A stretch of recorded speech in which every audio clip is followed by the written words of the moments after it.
శ్రీ విజయదుర్గ ప్రజాసేవ ఆశ్రయం ట్రస్ట్ కోవూరు రోడ్లో వేచేస్తున్న ఆ జగన్మాత 9 రోజులు ఈసారి 11 రోజులు వచ్చింది. రోజు ఒక రూపాలంకరణంగా దేవి నవరాత్రుల కార్యక్రమం భాగంగా ఈ రోజు ఆశ్వయుజ శుద్ధ పాడ్యమి మొదలు అమ్మవారికి కైంకర్యం అభిషేకము, మామూలు పుణ్యార్చన, గణపతి పూజ, అమ్మవారి దేవి ఘటకమాల, అష్టోత్తర కార్యక్రమం పూర్తి జరిగినాయి. ఇప్పుడు ప్రసాదాలు వినియోగం జరుగుతుంది. ప్రతి ఒక్కరు కూడా ఆ జగన్మాత కృపా కటాక్షను పొందేసి అమ్మవారి యొక్క రోజు రూపాలంకరణలో ఏమని భక్తులందరూ ఇచ్చేసి అమ్మవారి కార్యక్రమంలో పాల్గొని అమ్మవారి కృపా కటాక్ష పాత్రలు కావాల్సిందే కోరుతున్నాం. తదుపరి విజయదశమి రోజున అమ్మలగన్నమ్మ మాయమ్మ శ్రీ రాజరాజేశ్వరి దేవి అలంకారం రోజున 12 గంటల నుంచి 2:30-3 వరకు అన్నదాన కార్యక్రమం జరుగుతుంది.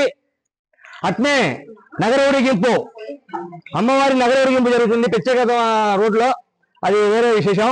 28వ తేదీ ఆదివారం అమ్మలగన్నమ్మ మాయమ్మ పెద్దగుంచి పోడు లక్ష్మీ తిరుపతమ్మ కథ జరుగుతుందమ్మా.